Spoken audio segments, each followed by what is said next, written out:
Hi, it's Therese and I'm back by request, and today I'm going to be recreating a background panel that I made for another card, and I'll try and remember to link that below. But basically I created it using some gelatos, and what I'm just showing you here is how I'm prepping my cardstock. So it's a watercolor cardstock, and it's a very smooth, heavy watercolor cardstock, and I'm giving it a generous coating of gesso, and it's a primer for the paper, and it will just help me move the color around later. But first I need to get this done so I can set it aside to dry. And while I'm waiting for it to dry, I can do my stamping and colouring. And today I've got this most gorgeous momenting stamp. It's called Summer Love, and it's been released this Valentine's, that's January 2016, by Penny Black, and it's a clear stamp. So it's a real sweet little image, and I am going to be watercolouring it. So I am using my Misty and some Ranger Jet Black. It's an archival ink which is waterproof, and just by using the Misty I know that I can do that second stamp because it doesn't always stamp out perfectly on watercolour cardstock. So today I'm using my Distress inks, and I just love the way that these mix on the cardstock. And the main technique that I'm using today is I'm actually wetting the cardstock first and then picking up the colour with my brush off, and I'm just adding the colour direct to a block. And I have got that sitting on a piece of white paper just to try and make it a little bit easier for you to see. But then I'm just dropping the colour onto the wet cardstock. So when you do this technique, it is important that you allow it to dry in between layers if you don't want them to mix, and also when you're butting different colours up against each other. So this process did take me a long time, and I have actually edited out a lot of the waiting time. But one of the tricks is to actually paint in different areas and where there's no wet paint sort of near that spot, and that way it has a little bit of time to dry before you add your next colour.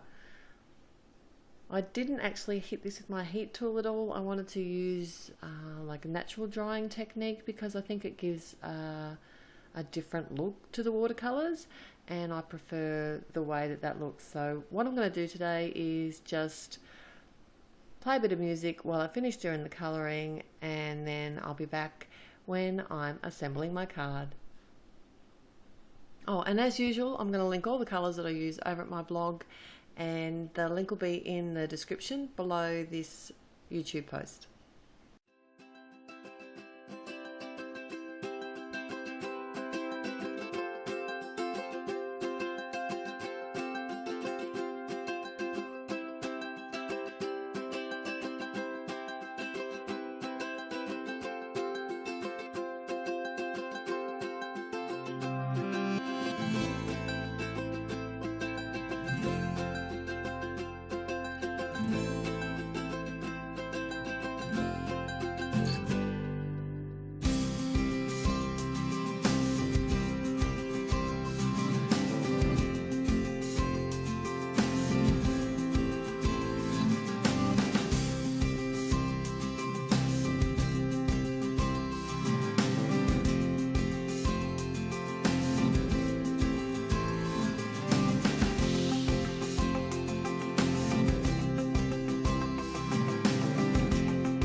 So I've got the 50s Diner set of gelatos, and these are so sweet. This green teal colour is really pretty. It's called Aqua Dolce.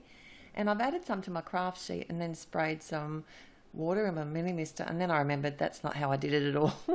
I actually added the colour directly to my panel, and that's what I'm doing here. I'm literally just drawing it like a crayon all over the top of the panel, and then I can just use my brush, and I'm picking up the water with my brush and then literally just painting the pigment onto the gesso panel here.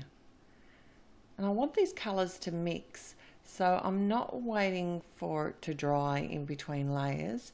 My second colour that I'm going to use is called Squid Ink, which is a really kind of a nice warm grey colour. I don't want too much of this, so I am adding smaller amounts because I can always add more afterwards. If I did want it to be bolder, I could add more. I could wait for it to dry in between the layers as well. And my final colour is called Black Licorice, and I am adding this very sparingly. But I just love the look that this gives, those sort of, that adds so much texture to that piece of cardstock. But because this is very wet, I am going to have to set this aside to dry for quite a while.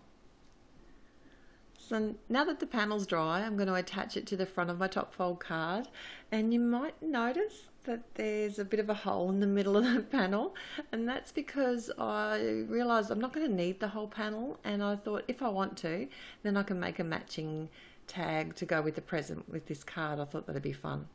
So I've actually now cut down my image panel and layered up 2 lots of funky foam, and I've got some score tape on the back of this, and then just going to adhere that over top of the background. And I've decided not to add a sentiment today. I can always add one later, or actually leave it blank if I want. It's just such a pretty little image on its own. And as a final touch, I've got some sparkles and some Prisma glitter that I want to add to the ice creams, and just using my quickie glue pen to create some dots of glitter there. And that's my finished card for today. Thanks for joining me. I'm going to be back real soon, so till next time, happy paper crafting. Bye.